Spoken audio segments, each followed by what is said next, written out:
Hello दोस्तों, welcome back to my channel. अगर आपने अभी तक मेरे चैनल को सब्सक्राइब नहीं किया है तो जल्दी से मेरे चैनल को सब्सक्राइब कर दें। एपिसोड 25 के पार्ट 1 की शुरुआत में तेन शाओ शाओ टियन के मैसेज का इंतजार कर रही होती है। इतने में ही तेन शाओ शाओ को टियन का मैसेज आ जाता है कि मैं अभी काम कर रहा हूँ, इसलिए तुमसे बात नहीं कर पाऊंगा, तुम अपनी हेल्थ का ख्याल रखना। ये देखकर तेन शाओ शाओ और भी ज्यादा अपसेट हो जाती है। अब इसको कॉल आती है। तेन शाओ शाओ को तो लगा होता है कि टियन की कॉल होगी, लेकिन ये कॉल इसकी मॉम की होती है। तेन शाओ शाओ की मॉम इसे कहती है कि मैं तुम्हारी कंपनी के करीब जो रेस्टोरेंट है ना, वहाँ पर हूँ, तो चलो हम साथ में लंच करते हैं। वैसे भी आज तो तुम्हारी बर्थडे है ना। तेन शाओ शाओ कहने लगती है कि मेरे पास करने के लिए बहुत काम है। तो इसकी मॉम कहती है कि मैं कोई भी बहाना नहीं सुनूंगी, मैंने पहले ही टेबल बुक कर ली है। अब तेन शाओ शाओ अपनी मॉम से मिलने के लिए आ जाती है, लेकिन ये देखती है कि यहाँ पर इसकी मॉम एक लड़के और उसकी मॉम के साथ बैठी होती है। ये देखकर तेन शाओ शाओ बहुत ही ज्यादा हैरान होती है और जैसे ही ये लड़का अपना चेहरा पीछे करता है तो ये और कोई नहीं बल्कि चेंजी होता है। चेंजी और तेन शाओ शाओ एक दूसरे से यहाँ पर मिलकर बहुत ज्यादा हैरान होते हैं। ये देख कर तेन शाओ शाओ की मॉम कहने लगती है कि तुम दोनों ऑलरेडी एक दूसरे को जानते हो। तो चेंजी कहता है कि तेन शाओ शाओ अभी मेरे पेपर को ट्रांसलेट कर रही है और मुझे इसके साथ काम करके बहुत मजा आ रहा है। तेन शाओ शाओ की मॉम कहती है कि फिर ये तो बहुत ही अच्छा है। अब तेन शाओ शाओ चेंजी यहाँ पर बैठ जाते हैं। अब चेंजी की मॉम तेन शाओ शाओ से कहती है कि तुम्हारी मॉम से मुझे पता चला है कि तुम्हें टी पीना बहुत पसंद है, और कैसा इत्तेफाक है कि चेंजी को भी टी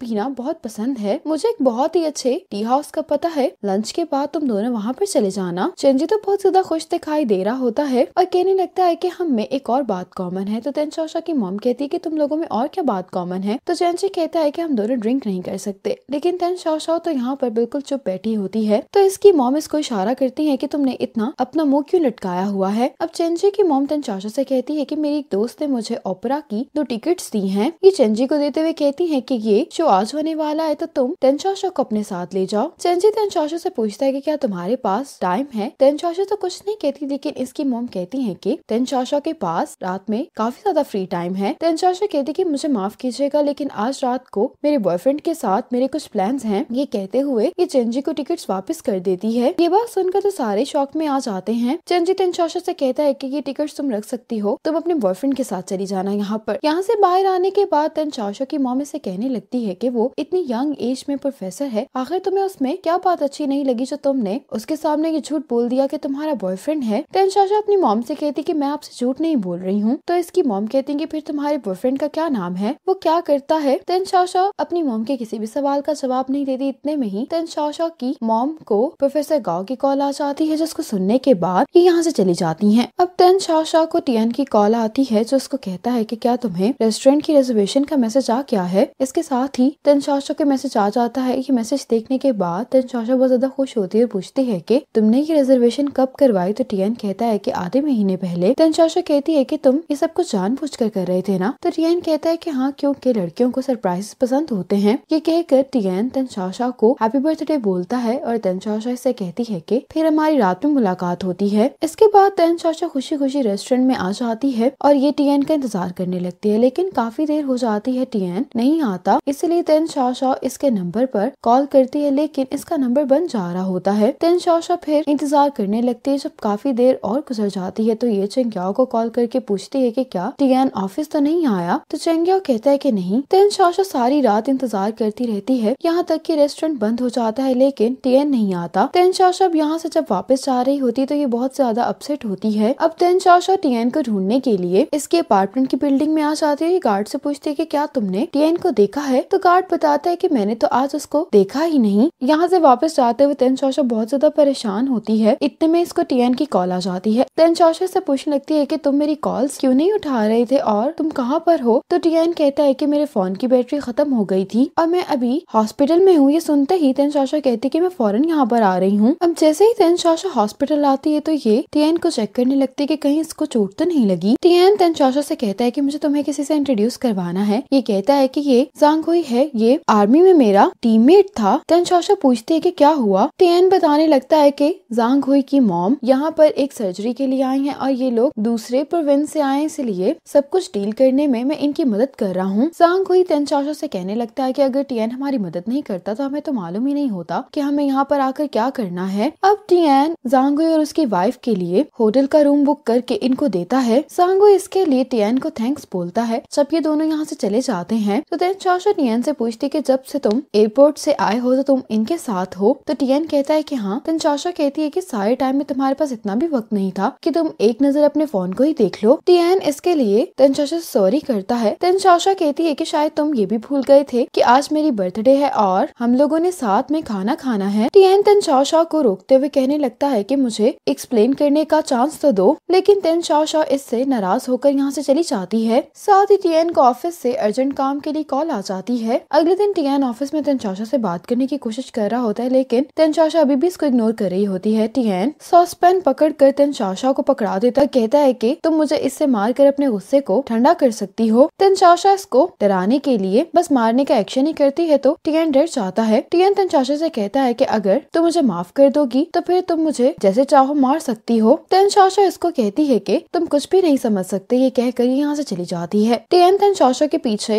डेस्क पर भी आता है, लेकिन अभी भी तेन चाओ इसको इग्नोर कर रही होती है। टियान इसको कहते हैं कि तुम सिर्फ मुझे 10 मिनट दे दो, लेकिन तेन चाओ इसको इग्नोर करके यहाँ से चली जाती है। रात में तेन चाओ लिंची से मिलने के लिए आ जाती है। तेन चाओ लिंची से कहती है कि क्या ये बात सही है कि अगर सिर्फ एक ही पर्सन रिलेशनशिप में कंट्रीब्यूट कर रहा हो तो उनका रिलेशनशिप ज्यादा देर तक नहीं चलता। लिंची कहती है कि अगर तो ये एक जनरल सवाल है तो मेरा जवाब हाँ होगा, लेकिन अगर तुम अपने और टियान के बारे में बात कर रही हो तो मेरा जवाब ना होगा, क्योंकि टियान को आसानी से प्यार नहीं होता और अगर वो किसी चीज को पसंद करता है तो उसकी फीलिंग्स काफी देर तक रहती हैं। तेन चाओ कहती है कि तुम उसकी दोस्त हो, तुम इसलिए उसको डिफेंड करोगी। लिंची कहती है कि एक दूसरे को समझने के लिए बात करना बहुत जरूरी है। अगर तुम्हें उससे कोई भी प्रॉब्लम है तो तुम उससे बात कर सकती हो। और लिंची पीछे की तरफ इशारा करती है। तेन चाओ जब पीछे मुड़कर देखती है तो टियान यहीं पर मौजूद होता है। लिंची इन दोनों को अकेला छोड़कर यहाँ से चली जाती है। टियान तेन चाओ के पास आकर कहने लगता है कि तुम्हें चाहे जितना भी मुझ पर गुस्सा हो, फिर भी तुम अपने बर्थडे के गिफ्ट को तो